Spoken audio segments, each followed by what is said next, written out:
ವಿಶೇಷ ಕಾರ್ಯಕ್ರಮ.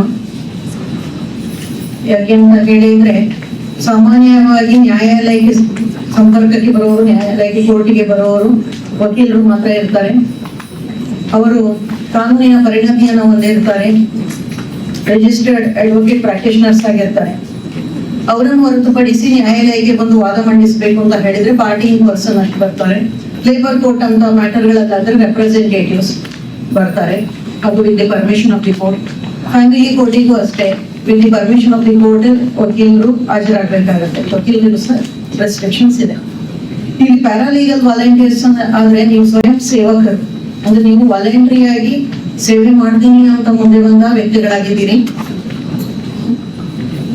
ನೀವು ನಿಮ್ಮನ್ನ ಸಮಾಜದಲ್ಲಿ ಗುರುತಿಸಿಕೊಳ್ಳಿಕ್ಕೆ ಒಂದು ಅವಕಾಶ ಮತ್ತು ಸಮಾಜದ ಸೇವೆ ಮಾಡ್ಲಿಕ್ಕೆ ಸಹ ಒಂದು ಅವಕಾಶ ನಿಮಗೆ ಒದಗಿ ಬಂದಿದೆ.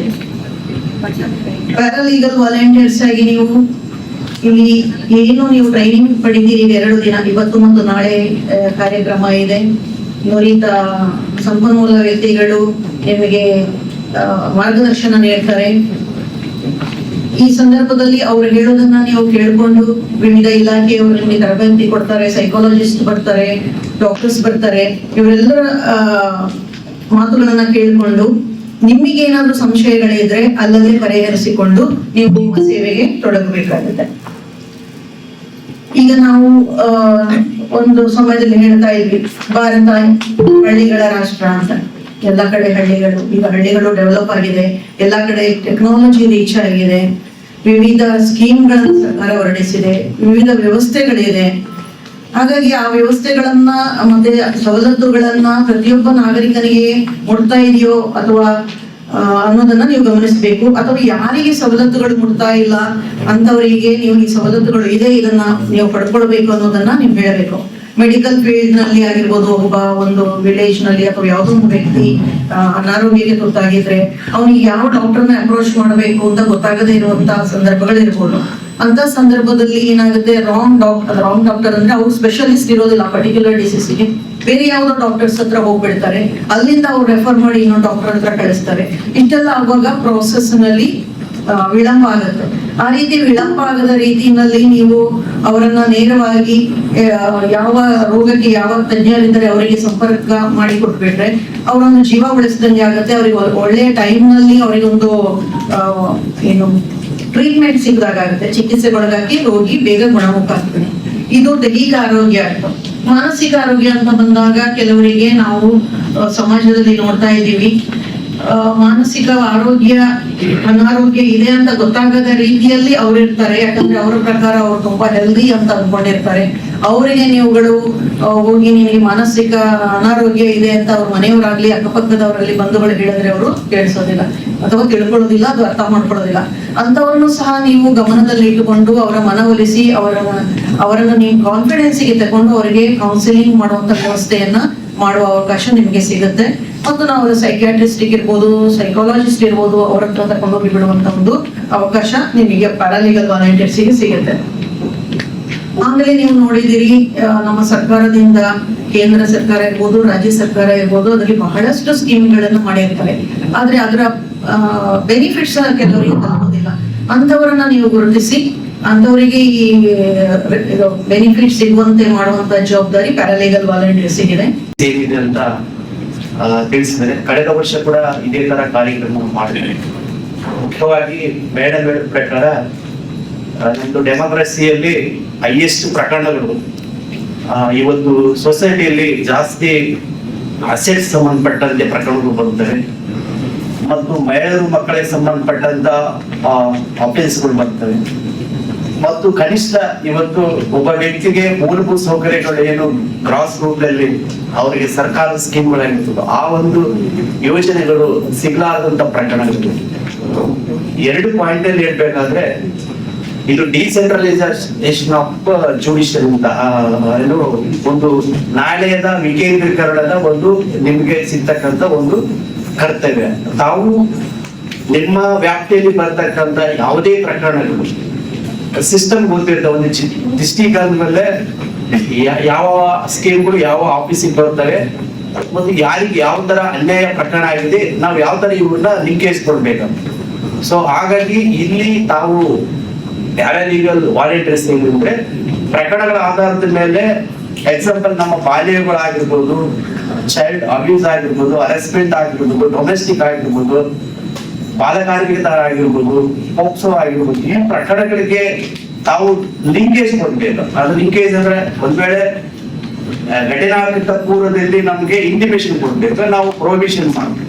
ತದನಂತರ ಆಪಲ್ಸ್ ಆದ್ರೆ ಕೋರ್ಟು ಲಾಯರ್ಸ್ಗೆ ಆ ತರ ಕೋರ್ಟಿಗೆ ಹೋಗ್ತಕ್ಕಂಥ ವ್ಯವಸ್ಥೆ, ಅದನ್ನ ಬೇರೆ ವಾಲಂಟಿಯರ್ಸ್ ತಾವು ಪ್ರಕರಣಗಳನ್ನ ಲಿಂಕೇಜ್ ಕೊಡ್ತಕ್ಕಂಥ ಕೆಲಸ ನಮ್ಮದು ಮುಖ್ಯವಾದದ್ದು.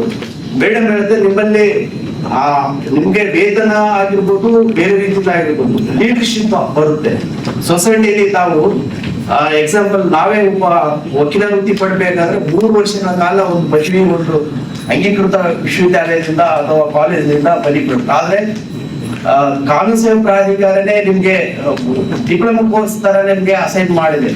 ಸೊ ಹಾಗಾಗಿ ಮೇಡಮ್ ಹೇಳಿದ ಪ್ರಕಾರ ನೀವು ನಿಮ್ಮ ವ್ಯಾಪ್ತಿಯಲ್ಲಿ ಪ್ರಕರಣಗಳನ್ನು ಶೀಘ್ರವಾಗಿ ಯಾರಿಗೆ ಅನ್ಯಾಯ ಆಗುತ್ತೆ ತಾವು ಬ್ರಿಡ್ಜ್ ರೂಪದಲ್ಲಿ, ಲಿಂಕೇಜ್ ರೂಪದಲ್ಲಿ ಕನ್ಸಲ್ಟ್ ನ್ಯಾಯಾಲಯ ಆಗಿರ್ಬೋದು, ಡಿಪಾರ್ಟ್ಮೆಂಟ್ಸ್ ಗಳಿಗೆ ತಲುಪಿಸೋ ಕೆಲಸ ತಾವು ಮಾಡಬೇಕು.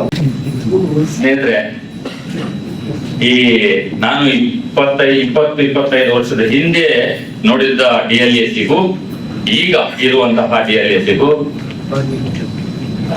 ಬಹಳಷ್ಟು ವ್ಯತ್ಯಾಸ ಆಗಿದೆ. ಅವಾಗ ಕಾನೂನು ಅರಿವು ನೆರವು ನಾವೇ ವಕೀಲರೇ ಸೀನಿಯರ್ ಗೊತ್ತಿರ್ಬೇಕು ಅನ್ಸುತ್ತೆ. ಕೆಲವು ಊರುಗಳಿಗೆ ಹೋಗಿ ನಾವೇ ಅರಿವು ನೆರವು ನಾವೇ ಕೊಡ್ತಿದ್ವಿ. ಹೋಗಿ ನಮ್ಮ ಅರಿವನ್ನು ಅವ್ರಿಗೆ ನೆರವಾಗಿ ಕೊಡ್ತಿದ್ವಿ, ವಕೀಲರೇ ಹೋಗಿದ್ವಿ ಊರಿಗೆ ಹೋಗಿ ನಾವು ಮಾಡ್ತಾ ಇದ್ದೆ. ನಾನು ಸುಮಾರು ಹಳ್ಳಿಗಳಿಗೆ ಹೋಗಿದ್ದೀನಿ, ನನಗೆ ಆ ಅನುಭವ ಇದೆ. ಆದ್ರೆ ಈಗ DLAC ವಿಸ್ತಾರ ಜಾಸ್ತಿ ಆಗಿದೆ ಸ್ಕೋಪು. ಅದನ್ನೀಗ ನಿಮ್ಮ ಮುಖಾಂತರ ಮಾಡ್ತಾ ಇದೆ, ಸ್ವಯಂ ಸೇವಕರ ಮುಖಾಂತರ.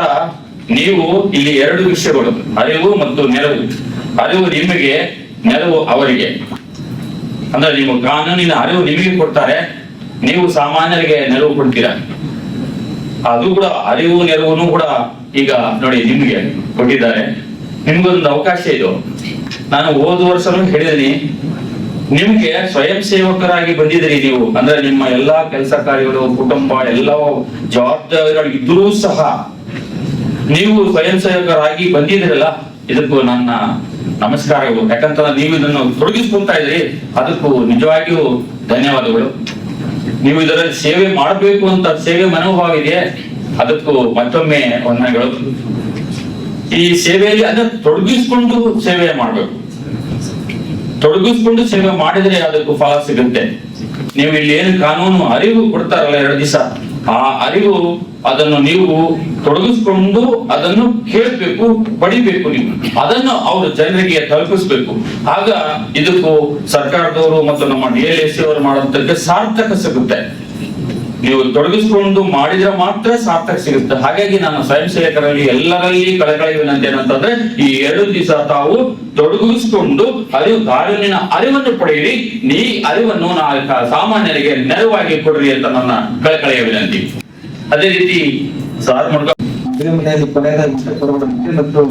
ಇಂಥ ಸಮಾರಂಭ ಕೊನೆಯದಾಗಿ ಭಾಷಣ ಮಾಡ್ಕೊಂಡು ಎಲ್ಲ ವಿಷಯಗಳನ್ನ ಮೇಡಮ್ ಅವ್ರು ಹೇಳಿದಾಗೆ very informative and very exhaustive. ಬಹುಶಃ ನಿಮ್ಮ ರೋಲ್ ಅನ್ನೋದು, what is the object of dealing, what is the functions and duties, responsibilities ಎಲ್ಲವನ್ನ ಹೇಳ್ಬೇಕು. ಅದು ಬಹುಶಃ ಅವರ ಮಾತುಗಳು ಯಾವತ್ತೂ ನಮಗೆ they made us to think and act. ಯಾಕಂದ್ರೆ ನಾವು ಸಾಮಾನ್ಯವಾಗಿ ಫಂಕ್ಷನ್ ಏನ್ ಮಾಡ್ತೀವಿ, ಹಾಗೆ ಮಾಡೋದು, ಆಯ್ತು ಮಾಡ್ಬೇಕು ಮಾಡಿಬಿಡ್ತೀವಿ ಅಂತ ಮಾಡ್ತೀವಿ. ಬಟ್ ಮೇಡಮ್ ಆಗಲ್ಲ. ನಾವು ಯಾವುದೇ ಪ್ರೋಗ್ರಾಮ್ಗಳನ್ನು ಮಾಡಿದಾಗ ಜನರಿಗೆ ಮುಟ್ಬೇಕು, ಅದರ ಒಂದು ಯೋಜನೆಗಳು ಪ್ರಯೋಜನಗಳು ಎಲ್ಲರೂ ತಲುಪಬೇಕು. ಸುಮ್ಮನೆ ಕಾಟಾಚಾರಕ್ಕೆ ಮಾಡೋದ್ರೆ ಬೇಡ ಅಂತ ಹೇಳ್ತಾರೆ. ಸೊ ಈ ನಿಟ್ಟಿನಲ್ಲಿ ನಮಗೆ 2 ದಿವಸ ಈ ಟ್ರೈನಿಂಗ್ ಪ್ರೋಗ್ರಾಮ್ ಅನ್ನ ಮಾಡ್ಕೊಂಡು ಕೇಳಿದಾಗ ನಮಗೆ ಬೆನ್ನು ತಟ್ಟಿ ಹುಡುಗಿಸಿ ಅಂದ್ರೆ ಗೈಡ್ ಮಾಡಿ ಅವರು ಸರ್ಕಾರ ಇವತ್ತು ಉದ್ಘಾಟನೆ ಮಾಡಿದ್ದಾರೆ. ಅವರಿಗೆ ತಮ್ಮೆಲ್ಲರ ಪರವಾಗಿ ಅದೇ ರೀತಿ ರಾಮಕೃಷ್ಣ ನಾಯ್ಕರು ಅವರು ಕೂಡ ಇಲ್ಲ ಸರ್ ನಾವು. ಬಳ್ಳಾರಿಯ ನಿರಂತರ ಸುದ್ದಿಗಾಗಿ ಬಳ್ಳಾರಿ ಬೆಳಗಾಯಿತು ಚಾನೆಲ್ನ ಸಬ್ಸ್ಕ್ರೈಬ್ ಮಾಡಿ ಹಾಗೂ ಬೆಲ್ ಐಕಾನ್ ಒತ್ತಿ.